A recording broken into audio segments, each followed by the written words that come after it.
anak you. Ayaw nyo? O yan?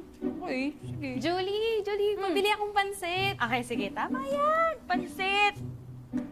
Para haba yung buhay mo. Talaga ba? Oh, ito pala. Ay, wait lang yung pambayad ko. Ah, sige. Eto, oh. Ay, ito. Tinidor pala. Salamat. Salamat. Ay, ano ba yan? Rome, ano ba yan eh? Ipangako mo sa akin na sa... Siyempre, makakalimutan ko ba yun? Oh, Mr. Silva. Yung promise ko sa'yo. At dahil special ka sa akin, tingnan mo. May lumpiang Shanghai pa yan. Pata. Kaya nga natin. Bango. Oh, di ba?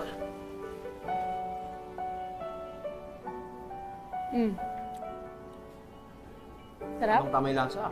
Sarap. Yee, no? Di ba? Sarap. Naalala mo yung presong sinabi ko sa'yo kahapon? I talked to my dad about it, tapos binili niya na. Hindi nga. Oh, alam mo, iba talaga pag mayaman. Pag namimili ng business, akala mo namimili lang ng candy. Uy, seryoso to ah. Oh. Kasi kasama ka dito eh. Ha? Kasi sinabi ko masarap pagluto yung mama mo. Tapos, sinabi ko kay dad, ang plan ko kasi dun sa space na yun, magtatayo tayo ng restaurant. Tapos gusto kong kasosyo yung mama mo. Walang isang salita pumayag siya. Ay, nako, Roma. Pag nalaman niya ng lola mo, patay na naman ako. Yun nga din eh, yung sinabi ni dad, it will be our little secret. Hindi lalabas. Eh, ayaw nga ng nanay ko sa tatay mo. Mas lalo na dun sa lola mo.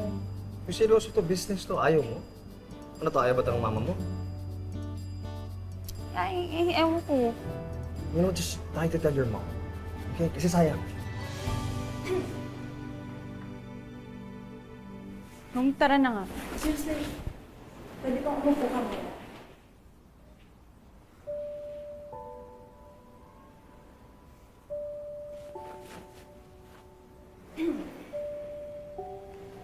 Ay. Gusto ko lang sana mag-sorry sa lahat ng nagawa ko.